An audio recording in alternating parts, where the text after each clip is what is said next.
Welcome back. I'm your host, Melissa Lancaster. This podcast contains explicit content and is not for people under the ages of 18. Today I'm going to tell you the story of Alyssa Bustamante. Her life was tragic and peaked with a horrific story.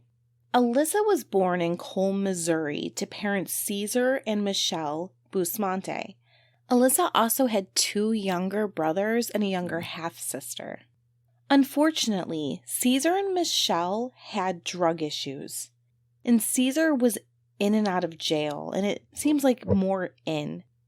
At the age of 7, Alyssa's grandmother became her and her brothers and sisters' legal guardian. Alyssa's mother had left her father and taken the children to California where the grandparents lived. The grandparents tried to help Alyssa's mother take good care of the children.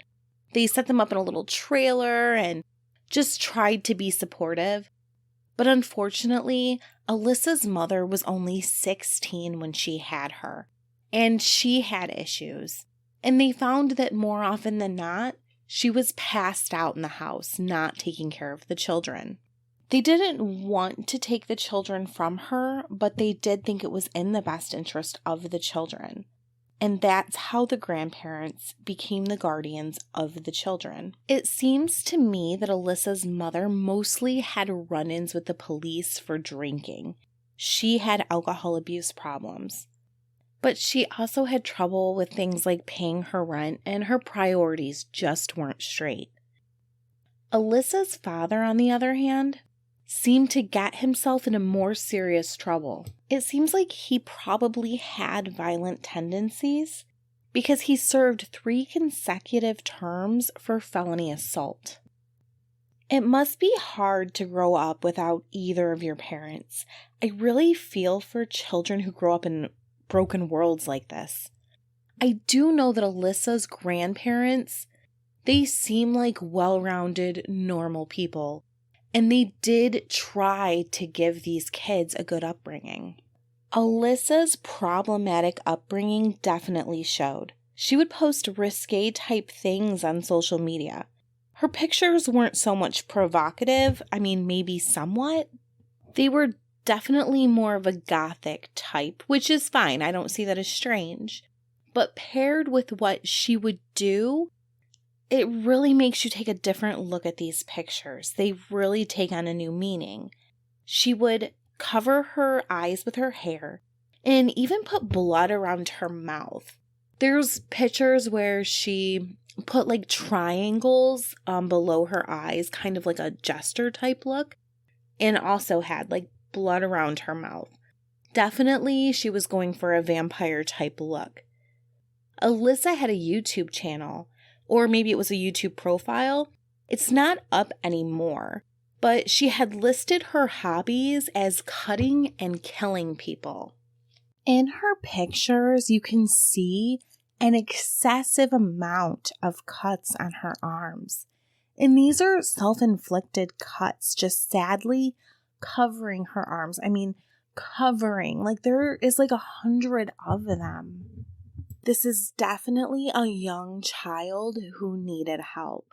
And her creative expressions of violence were not just limited to herself. There's pictures of her pretending to stab another child who appears to be playfully restrained by someone else. And Alyssa recorded a video of herself and her 2 younger brothers touching an electric fence. Like, she touches the electric fence and then urges her brothers to touch the electric fence as well. She wrote the description of this video is, "This is where it gets good. This is where my brothers get hurt." But Alyssa was actually getting help. Because of her multiple suicide attempts, she had received both inpatient and outpatient psychiatric treatment. Alyssa had been on Prozac, and 2 weeks before things took a really bad turn, her medication had been increased. Alyssa tweeted things like, "All I want in life is to find a reason for all this pain." Sometime after her medication was increased, this is like a 2-week period we're talking about here, Alyssa dug 2 graves in a wooded area by her home. And on October 21st, 2009, Elizabeth Olsen was playing with Alyssa's little sister and decided to head home for the evening, when Alyssa called her on her cell phone and told her that she had something for her. Poor 9-year-old Elizabeth was a sweet girl. She was described as sugar and spice and everything nice by all those who knew her.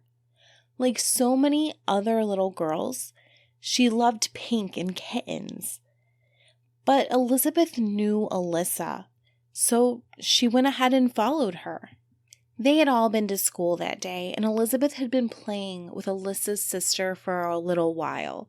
So it was almost dinner time, and people noticed little 9-year-old Elizabeth missing pretty quickly.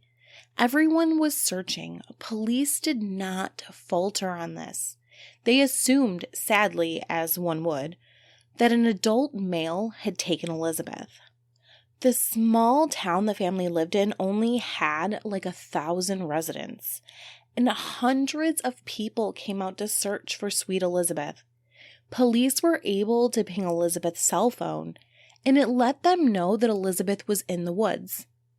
But they weren't able to ping it for long because the phone went dead.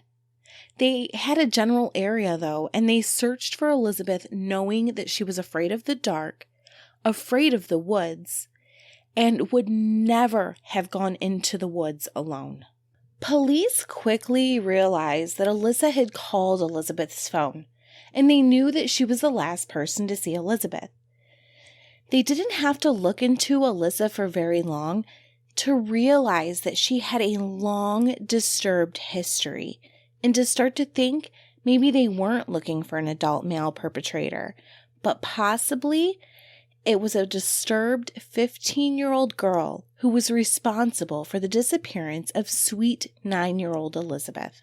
Detectives searched Alyssa's house, and I don't know if they had a warrant or if the grandparents just let them in, because even though Alyssa had issues, they did not believe that she had anything to do with Elizabeth's disappearance. They did ask her if she knew anything, and Alyssa admitted that she had seen Elizabeth, but she said the last she knew, Elizabeth was on her way home. During their time at the family's home, police recovered some of Alyssa's clothing that seemed muddy and may have had blood on it. And there was a diary that was hidden under a blanket. The last entry in it was scribbled over, and I mean really scribbled over. Police wanted to know what that entry said, and they were able to clean up that scribbled entry just enough to make it out. And it said, "I just fucking killed someone. I strangled them and slit their throat and stabbed them, and now they're dead.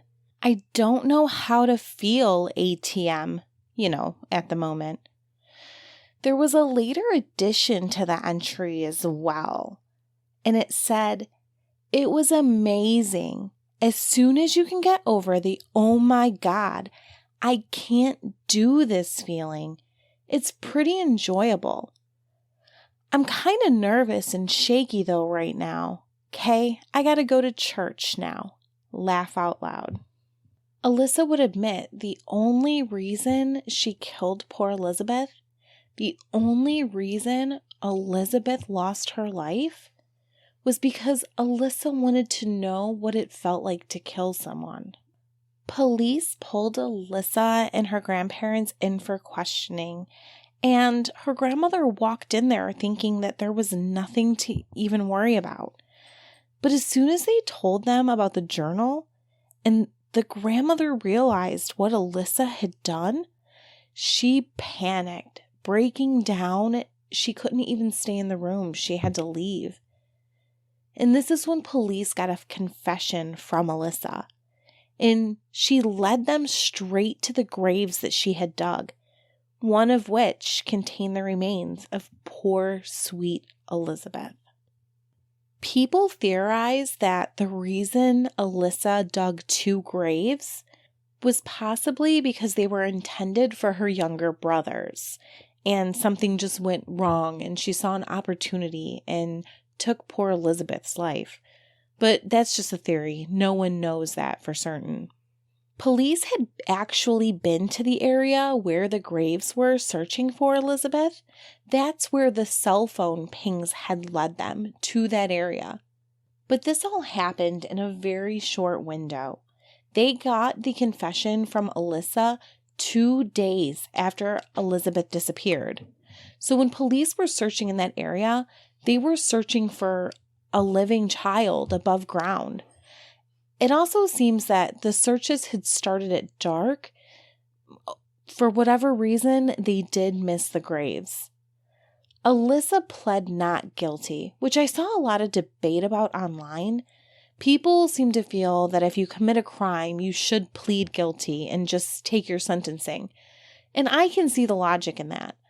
But everyone has the right to a trial based on their own circumstances, and I just don't agree with that mentality. I think confessing is the first step to taking responsibility. Pleading not guilty doesn't mean you're trying to get out of jail. I mean, sometimes it does. But it just means that you still care about your own life, and I don't know, everyone has the right to a jury trial. I do think that the journal entry is super concerning. I mean, it does not seem, just doesn't seem to be any remorse in that. It seems to indicate that Alyssa enjoyed what she had done and did not think about the consequences that it would hold for anyone else. She didn't care, about the fact that a mother would be missing her child or anything like that. I do think that is really concerning. Alyssa did end up changing her plea to guilty. She took a deal. That deal left her with 60 years with the possibility of parole. I was honestly shocked by that. That would leave her about 80 when she was released. I don't necessarily disagree with that punishment because clearly she's dangerous. She took the life of a child. I just feel that adults often aren't sentenced that long, which is what I disagree with. I actually had a really good friend who was murdered last December, and the man who shot him 9 times purposefully is literally walking on the streets, just living his life out on bond. 2 weeks after Alyssa was sentenced, they actually changed the laws. You can no longer convict a minor of murder and have them not eligible for parole. This led Alyssa to appeal, but her appeal was ultimately denied. Alyssa had to be on suicide watch in jail, and since she had nothing else to cut herself with, she would actually take her nails and cut herself. I do feel bad for her, and don't get me wrong, I think she deserves her punishment. But imagine only living a miserable 15 years. Her grandmother described Alyssa's mother as coming into her life, making Alyssa think that she would change, and then just abandoning her over and over again. Living a horrible 15 years, abandoned by your parents, and then doing something so horrific that you could never take back, ruining not only your own life, but someone else's. Alyssa did eventually, as she got older, start expressing remorse for her crimes. I mean, imagine how different you were at 15. I just imagine that even though I don't know that she'll actually be a good person, she's not going to be the same person that she was when she's 15, when she's 40. But then I think about poor sweet Elizabeth, who will never get to do anything she should have been able to do, learn to drive, go to homecoming, just to lay with her mom and watch movies, Halloweens, so many things that she will never be able to experience. But when I feel sorry during this case, I feel the most sorry for Elizabeth's mother. Oh my God, to have your 9-year-old beautiful girl, your heart, ripped out, ripped away. How do you even get over that?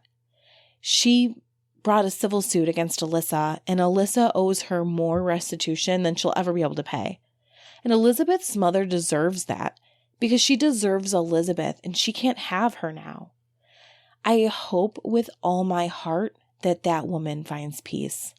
Thanks for listening to this week's episode. And I wanted to tell you guys that me and Mandy were doing kind of a lot of like the supernatural episodes. We were going on quite a few paranormal investigations.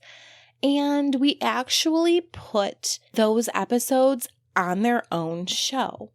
So if you enjoy mine and Mandy's paranormal episodes, check out Paranormal Experience with Melissa and Mandy.